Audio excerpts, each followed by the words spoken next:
नाम का एक धोबी रहता था। वो गांव के साहूकार लक्ष्मीचंद के घर कपड़े धोने का काम करता था। सेठ लक्ष्मीचंद की पत्नी मनोरमा बहुत सख्त स्वभाव की थी। उसकी एक आवाज से हवेली के सारे नौकर डरते थे। मनोहर अब बूढ़ा हो चला था, इसलिए ज्यादा कपड़े नहीं धो पाता था। एक दिन, देख मनोहर, मेरी बेटी की शादी आ रही है। घर में कपड़े भी ज्यादा गंदे हो जाएंगे, तो तू अपने साथ किसी को अपनी मदद के लिए रख ले। भारी साड़ियां और महंगे कपड़े धोने के लिए तू अकेला काफी नहीं है। अब मालकिन, मेरी पत्नी और बेटी भी अब मेरे साथ इस काम में लग गए हैं, इसलिए आप चिंता मत करो। सब कपड़े अच्छे से धोकर इस्त्री करके दे जाऊंगा। कमला, मनोहर को सारे गंदे कपड़े और चादरें बांध कर दे दे। ये लो। चलता हूँ मालकिन, ये कपड़े कल दे जाऊंगा। कमला, ये जमीन पर दाग कैसा लगा हुआ है? तेरे से पोछा ठीक से नहीं लगाया जाता। हवेली पर मैंने तुझे मुफ्त के चने चबाने के लिए नहीं रखा है, काम करने के लिए रखा है। अगर ठीक से काम नहीं होता तो मैं तेरा भी हिसाब कर देती हूँ। इस खड़ूस मालकिन मनोरमा को एक दिन सबक ना सिखाया तो मेरा नाम भी कमला नहीं। अब खड़ी खड़ी क्या सोच रही है? जा मेरे लिए एक कप चाय बना कर ला। अरे मनोरमा, ये मनोहर को देखा, कपड़े ले जा रहा था। मुझे नहीं लगता अब ये ज्यादा दिन तक हमारे कपड़े धो पाएगा, इसकी भी उम्र हो गई है। मैंने बात कर ली है, इसकी पत्नी और बेटी भी अब इसके काम में सहायता करेंगे। उधर मनोहर कपड़े लेकर घर पहुंचता है। बापू, तुम आ गए, ये लो माँ दुर्गा का प्रसाद। ला दे। जय माँ दुर्गा। राधा बेटिया, तुम्हारे नवरात्रि व्रत भी तो आरंभ होने वाले हैं, वो कब से हैं? बाबा, अगले हफ्ते से नवरात्रि आरंभ है। कपड़े ले आए तुम? लाओ, मैं पानी में भिगो देती हूँ। 2 दिन बाद मालकिन की बेटी की शादी है, उसके बाद वो नए कपड़े धोने के लिए देंगी।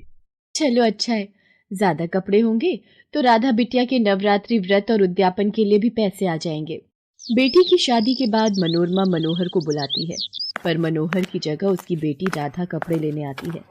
अचानक,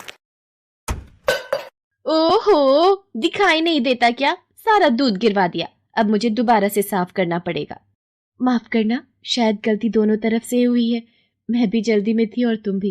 ये लड़की मेरे काम आ सकती है। अच्छा, चलो कोई बात नहीं, जाओ, मालकिन अंदर ही बैठी है।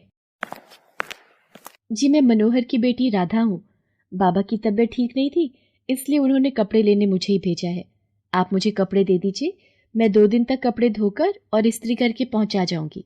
देखो राधा, तुम्हारे बाबा को तो मैं बहुत समय से जानती हूँ, मुझे पता है उनके कपड़े धोने का तरीका कैसा है। पर तुम पहली बार धोने ले जा रही हो तो ध्यान से धोना। इस बार शादी के कपड़े हैं, महंगी महंगी साड़ियां, कुर्ता धोती, बहुत ध्यान से धोने हैं, समझ रही हो ना? जी मालकिन, आप बेफिक्र रहिए, मैं इन कपड़ों को बहुत ध्यान से धोऊंगी। ये लो।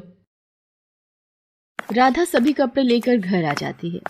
शाम के वक्त, कहाँ गया? पूरी अलमारी छान मारी, कहीं भी दिखाई नहीं दे रहा। क्या हुआ मनोरमा, इतनी परेशान क्यों हो? क्या ढूंढ रही हो? पता नहीं, मेरा सोने का हार नहीं मिल रहा।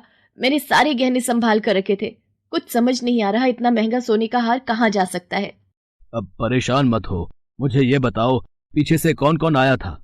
कुछ देर पहले मैं जब गहने और कपड़े समेट रही थी तो मनोहर की बेटी राधा कपड़े लेने आई थी। उसके बाद तो कोई नहीं आया। कहीं ऐसा तो नहीं मेरा सोने का हार मेरे हाथ से छूटकर कपड़ों पर गिर गया हो और उसने मुझे बताया ना हो और कपड़ों की गठरी को चुपचाप लपेट कर ले गई हो। है तो गरीब ही, और गरीब लोगों की नियत का क्या पता कब बदल जाए। उसने तो आज तक ऐसे सोने के गहने देखे भी नहीं होंगे। तुम अभी पुलिस को फोन करो, उस चोर लड़की को तो जेल की सलाखों के पीछे होना चाहिए।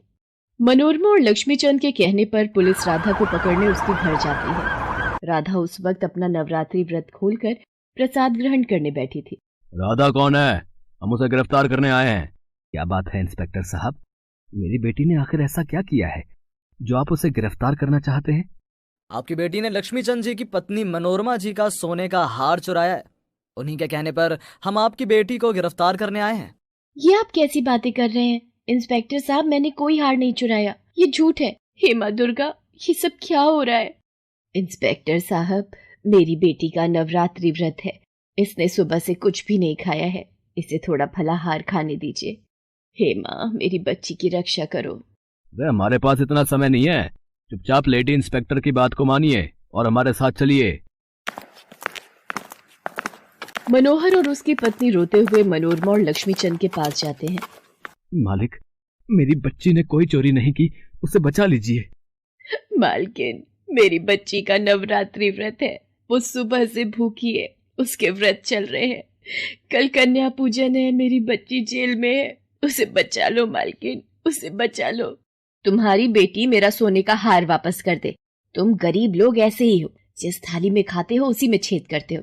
चले जाओ यहाँ से, अब तुम्हारी बेटी को कोई नहीं बचा सकता। मनोहर और उसकी पत्नी रोते बिलखते वहां से चले जाते हैं।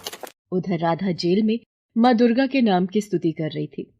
हे माँ शेरावाली, यदि मैंने सच्चे हृदय से आपके नवरात्रि व्रत रखे हैं और पूरी श्रद्धा से आपकी पूजा की है, तो माँ जगदम्बा मेरी मदद करो। राधा की पुकार जगत जननी माँ दुर्गा तक पहुंच जाती है। यदि सच्चे मन से ईश्वर को याद किया जाए तो वो हमारी सहायता को जरूर आते हैं। बस विश्वास की जोत जलानी होती है। आधी रात के वक्त जब मनोरमा गहरी नींद में सो रही थी, तभी वो एक सपना देखती है। मनोरमा, तुमने मेरी भक्त राधा पर चोरी का इल्जाम लगाया, ये तुमने ठीक नहीं किया। मेरी भक्त राधा निर्दोष है। चोर तुम्हारे ही घर में काम करने वाली कमला है, उसी ने ही तुम्हारा सोने का हार चुराया है। अब तुम्हें राधा को जेल से छुड़वाना है ताकि वो कल दुर्गाष्टमी पर कन्या पूजन कर सके। जाओ, मेरी भक्त राधा को सुरक्षित घर भेजो, ये मेरा आदेश है। माँ, मुझे क्षमा कर दो, मुझसे भूल हो गई। सुनो जी, हमें इसी वक्त पुलिस स्टेशन जाना है, हमें राधा को छुड़वाना है। असली चोर राधा नहीं है बल्कि कमला है। यदि हमने राधा को सुरक्षित घर नहीं भेजा तो देवी दुर्गा के प्रकोप से हम नहीं बच पाएंगे। मनोरमा लक्ष्मीचंद को सपने की बात बताती है। लक्ष्मीचंद और मनोरमा पुलिस स्टेशन पहुंचते हैं और राधा को सुरक्षित उसके घर पहुंचाते हैं। मुझे माफ कर दो राधा, मैंने तुम्हें चोर समझा, पर माँ दुर्गा ने सपने में आकर मुझे सारा सच बता दिया। तुम उनकी परम भक्त हो, इसलिए माँ दुर्गा स्वयं तुम्हारी रक्षा के लिए आई हैं। माँ दुर्गा, आप मेरे लिए, आप सचमुच दुखियों का सहारा हो माँ। अगले दिन राधा माँ दुर्गा के नाम का प्रसाद बनाती है और कन्याओं को भोग लगाती है। राधा प्रसाद देने के लिए हवेली पर जाती है। वो देखती है मनोरमा कमला से सारी सच्चाई उगलवा रही है। सच सच बता कमला, तूने मेरा सोने का हार कब चुराया? मुझे माफ कर दो मालकिन, आपका सोने का हार देखकर मेरे मन में खोट आ गया था। वो उस दिन जब मैं राधा को कपड़े समेट कर दे रही थी, तब ये हार आपकी साड़ी में अटका हुआ था। मैंने चुपचाप हार छुपा लिया और साड़ियां राधा को दे दी ताकि आपका शक राधा पर चला जाए। मैं आगे से कभी ऐसा नहीं करूंगी मालकिन, मेरे घर में छोटे छोटे बच्चे हैं। मैं कभी ऐसी गलती नहीं करूंगी। मैं कुछ नहीं सुनना चाहती। तेरी वजह से मैं एक निर्दोष को चोर समझ बैठी थी और इतना बड़ा पाप करने जा रही थी। मालकिन, ये माँ दुर्गा का प्रसाद लाई थी। मालकिन, कमला को माफ कर दीजिए, गलती इंसान से ही होती है। कमला ने अपनी भूल स्वीकार कर ली और क्षमा मांगने वाले को तो भगवान भी माफ कर देते हैं। देखा कितनी अच्छी है राधा बिटिया, तुमने इस पर चोरी का इल्जाम लगाया और ये तुम्हें ही बचा रही है। राधा बिटिया, तुम कहती हो तो मैं इसे माफ कर देती हूँ। राधा, मुझे माफ कर दो। हे माँ दुर्गा, मुझे माफ कर देना।